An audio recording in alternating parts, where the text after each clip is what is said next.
Alright, so let's just dive in. In this episode I'm going to cover the camera depth fade node in Amplify Shader Editor.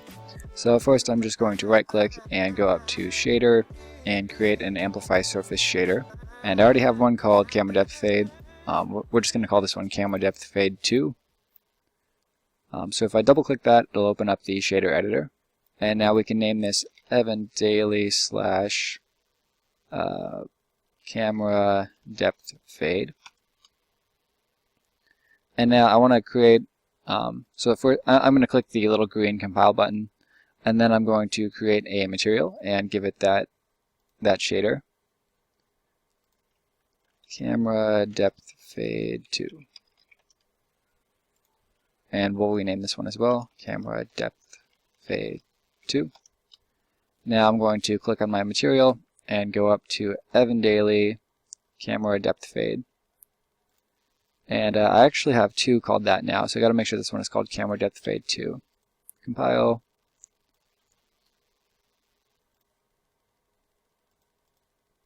There we go. And I'm just going to go ahead and drop it on my ship up here. And I can't do it in this view because that is the game view. It has to be in the scene view. So I'm going to go ahead and drop that on there and move that back. Alright, so I've just got some mountains, some basic lighting, and a ship with a basic material on it.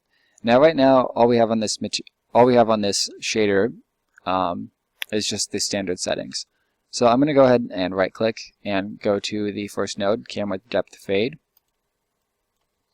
And if we highlight it, we can see what it says. Outputs a 0 to 1 gradient representing the distance between the surface of the object and the camera near plane. So to get a better sense of what this is doing, I'm just going to connect this to the albedo. And this is typically how I get comfortable with nodes.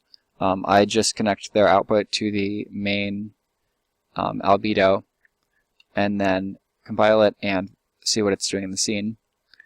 So right now, if it's outputting a 1, the ship would turn completely white, and if it was outputting a 0, the ship would turn completely black. So we can get a better feel for the numbers that way. So now I'm going to add a float node, so that'll be 1 and left click. And then the same thing again, 1 left click. I'm going to name this one length.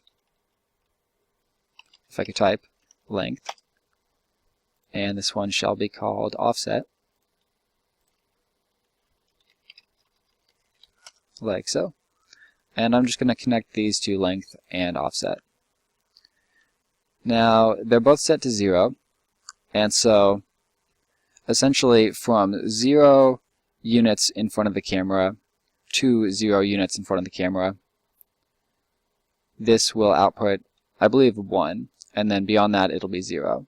So why don't we set the length to about 2 and the offset to be, why don't we try 70 to start off.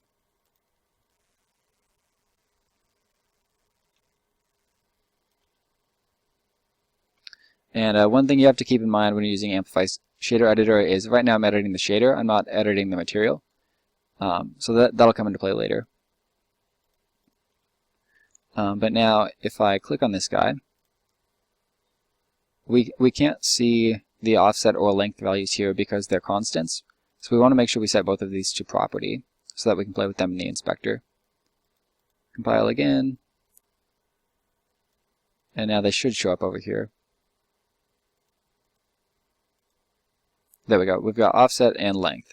So now if I drag this offset up, you can see we're staying in the black. If I pull it down,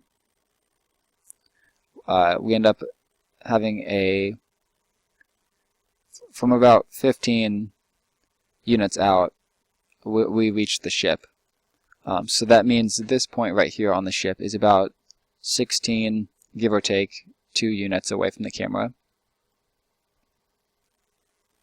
And the very back of the ship is about 30 units away from the camera. Alright, so what do we want to do with that? Well, you'll notice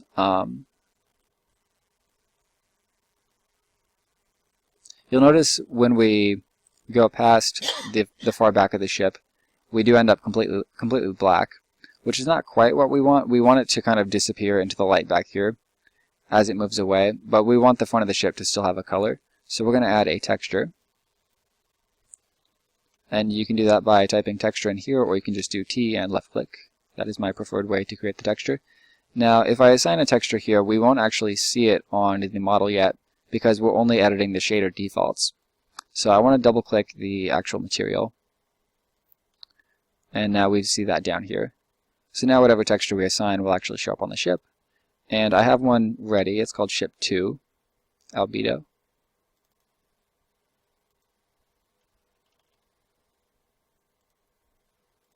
There we go.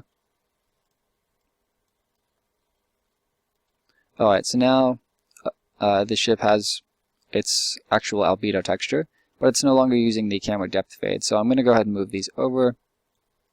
And I just want to add them together, but I don't want them to go outside the bounds of a normal texture. So I'm going to make this A and this B, and then we'll see what that looks like. Compile.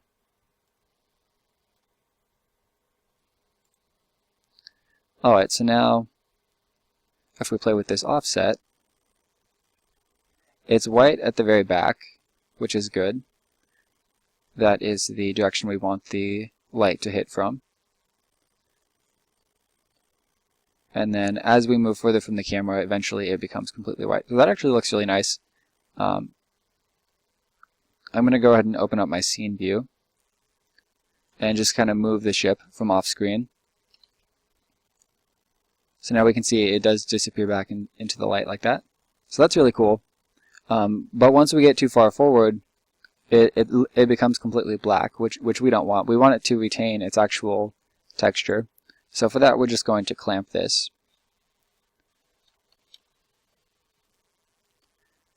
And we don't want to clamp this. We want to clamp the camera depth fade output.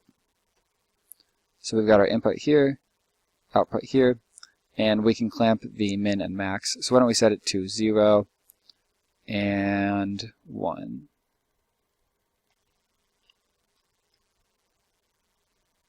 And actually, that might not be what we want. Let's just go ahead and see what that does. So that has to be compiled. And we're going to play with the offset. Oh, and there we go. That's nearly perfect.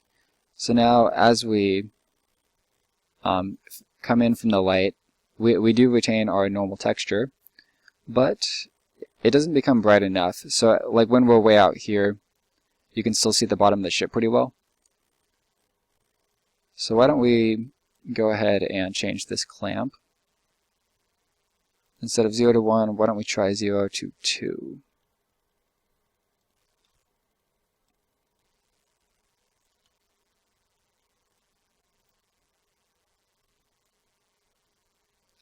And it is kind of annoying how there's no range on this. If I go ahead and grab this slider, we've got offset right here. I can give it a min of 0 and a max of, why don't we try 30? Compile that. And now we have this nice slider that we can play with. Alright, so I think that that nearly accomplishes the desired effect. Why don't we clamp this a little bit higher, let it go up to 3.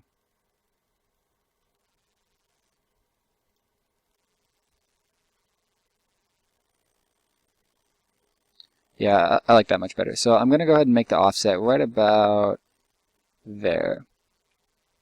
And now if I go into the scene view, which is off camera, I can move this ship, and as we pull it back, it just kind of gets bathed in light like it's flying out of the sun. I think that looks pretty nice. But you can definitely use this camera depth fade for a lot more than that. You could use it to make you could make it transparent as it's a certain distance from the camera. That you would want to put this into the opacity. Now if you do that, just make sure you go into your render type and set this to transparent and transparent. But we're not going to cover that right now. So yeah, I think that covers it for this video. Thank you guys for watching, and I will see you tomorrow.